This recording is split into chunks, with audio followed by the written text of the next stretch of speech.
Food is not just calories. Food is information for your cells. What we choose to eat consistently either fuels healing and resilience or inflammation and dysfunction.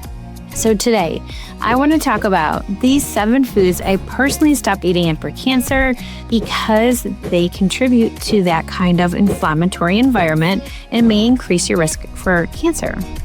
So let's get started.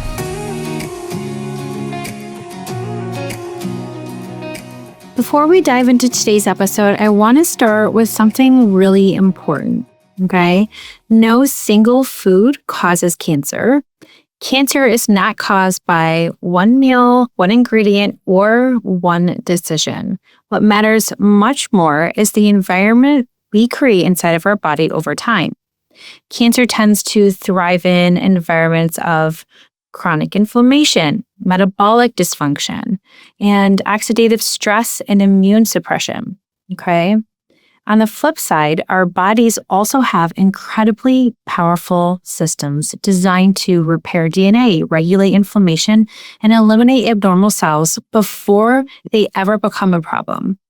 So the question becomes this: are we creating an environment inside of the body where cancer can thrive, or are we creating an environment where it struggles to survive? And one of the most powerful tools we have to influence that internal environment is our nutrition. When I talk about nutrition with my clients, I always say this: food is not just calories. Food is information for your cells. Every time we eat, we are sending signals to our body that influence inflammation, hormone balance, blood sugar, detoxification pathways, gut health and immune function, and even gene expression. There's actually an entire field of science called nutritional epigenetics, which studies how nutrients can turn certain genes on and off.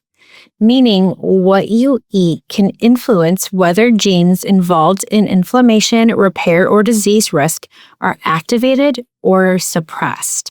And the incredible part is that this is something we have 3 opportunities every single day to influence: breakfast, lunch, and dinner, and sometimes snacks in between.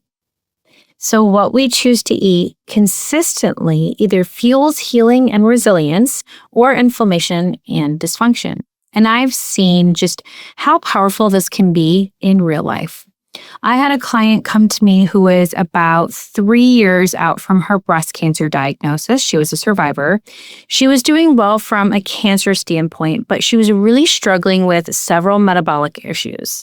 She had developed type 2 diabetes, she had fatty liver disease, and she was carrying extra weight. And she was really battling a pretty intense sugar addiction. And like many people, she didn't necessarily realize how much her daily food choices were influencing what was happening inside of her body. So we started slowly. We didn't overhaul everything overnight, right?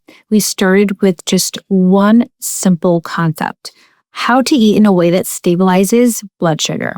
She began learning how to pair foods properly, combining protein, fiber, and healthy fats, instead of eating just simple carbohydrates by themselves, for example. And something really interesting started to happen. As her blood sugar stabilized, her sugar cravings began to disappear and completely diminish. And when the cravings went down, her inflammation started going down as well. She started sleeping better. She had more energy. She was losing weight, and she became more motivated because she could feel her body responding to these external changes and internal changes. Over time, we continued working on her nutrition, her mindset, and her lifestyle. And by the end of the program, something pretty remarkable happened. She was able to reverse her diabetes. Her fatty liver disease resolved, her blood sugar markers normalized, and she lost a significant amount of weight. And perhaps most importantly, she dramatically lowered her risk of a cancer reoccurrence. Because when blood sugar is chronically elevated and inflammation is high, we create an environment in the body that is far more vulnerable to disease. So today, I want to talk about these 7 foods I personally stopped eating after cancer because they contribute to that kind of inflammatory environment and may increase your risk for cancer. So let's get started.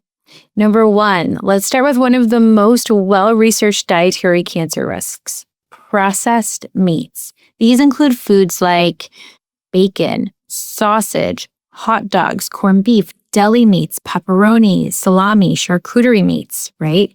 In 2015, the World Health Organization classified processed meats as a group 1 carcinogen, meaning there is strong evidence linking them to cancer, particularly colorectal cancer. So what's happening here? Let's talk about it. Processed meats often contain nitrates and nitrates used as preservatives. When these compounds are heated or digested, they can form cancer-causing compounds, which are known to damage DNA and increase cancer risk. They also tend to contain compounds called advanced glycation end products, or AGEs, which contribute to oxidative stress and inflammation in the body. And chronic inflammation is a key factor in creating a terrain where disease can develop. Okay, so we want to avoid this. Better swaps I always recommend include pasture-raised chicken, grass-fed beef, wild-caught fish, roasting your own turkey or roasting your own chicken instead of relying on deli meats. The goal isn't eliminating meat, it's choosing high-quality, minimally processed proteins. Okay, number 2, the next one surprises people. It's heavily charred meats, meaning when you're grilling or barbecuing meats. When meats are cooked at extremely high temperatures, especially when they're being grilled or fried, they produce compounds called HCAs and PAHs. The National Cancer Institute explains that these compounds form when muscle meats are cooked at very high temperatures and when fat drips onto open flames, creating smoke. Studies have shown that these compounds can damage DNA and promote tumor formation in experimental models, okay? So now this doesn't mean that you can never grill again or have meat again, but there are ways to reduce this risk, okay? Avoid burning or charring your meats or cut off the end pieces of those meats. Marinate meats in olive oil with vinegar or citrus like lemon, and add herbs like rosemary or garlic, which are high in antioxidants. This provides a protective barrier on the meat. Cook meat at lower temperatures, flip meat frequently, and remove any heavily charred portions on the actual pieces. Cooking methods like baking, roasting, slow cooking, or stewing can significantly reduce the formation of these compounds. Number 3, one of the biggest drivers of chronic disease today is ultra-processed foods. We can't get away from it. These include foods like packaged snack foods, chips, fast foods, candy bars, frozen or convenience meals, sugary breakfast cereals. And ultra-processed foods contain just refined sugars, artificial additives, preservatives, industrial oils, and very little fiber or actual real nutrients. A large study published in the British Medical Journal found that higher consumption of ultra-processed foods was associated with increased overall cancer risk, particularly breast cancer. Interesting, right?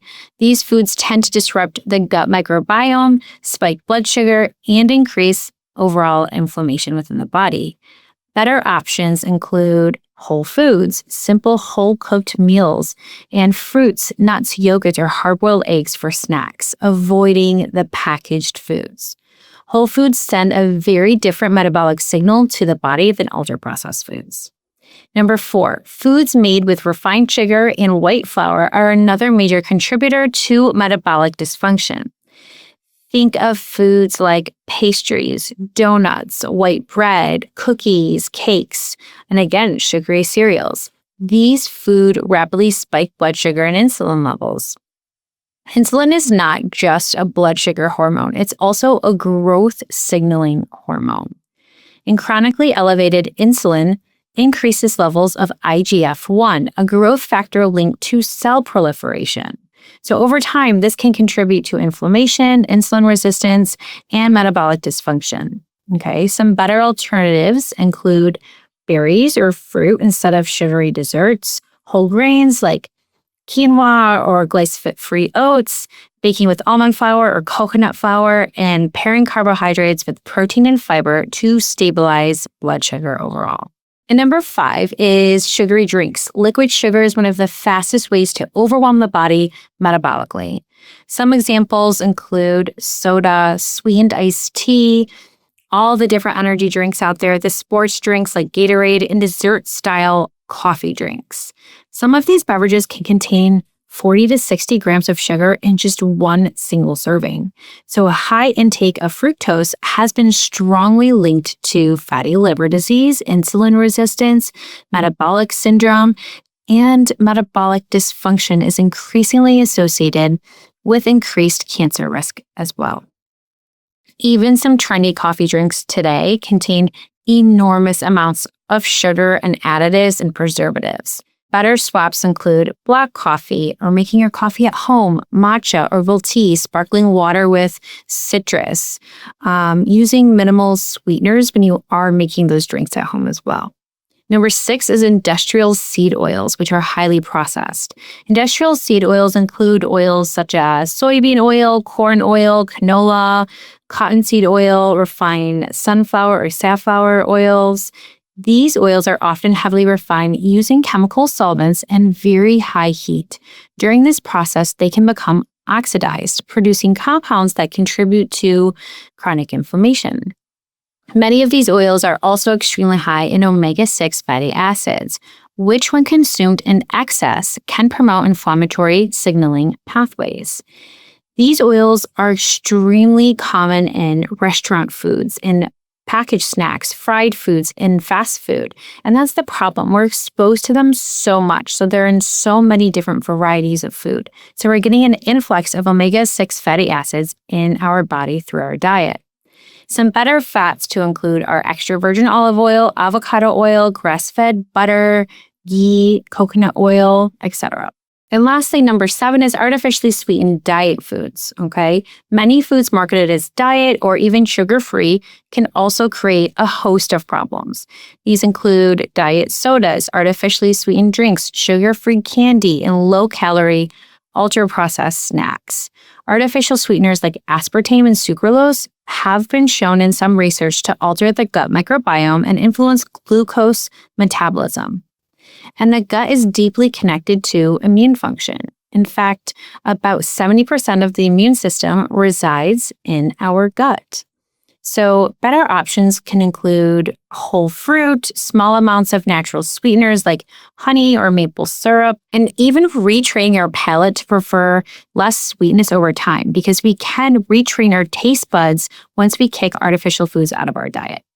So I want to repeat something that I said at the beginning of this podcast, okay? No single food causes cancer. What matters is the pattern of choices that we make over time. And the beautiful thing about food is that it's something that we can influence every single day. Every meal that we have is an opportunity to create an internal environment that supports immune function and metabolic health. It reduces inflammation and cellular repair. The goal is never perfection, okay? The goal is creating a body where disease struggles to survive and health has the advantage. All right, thank you guys so much for joining me today, and share this episode with someone who's ready to kick off their health journey. It's never, ever too late to start.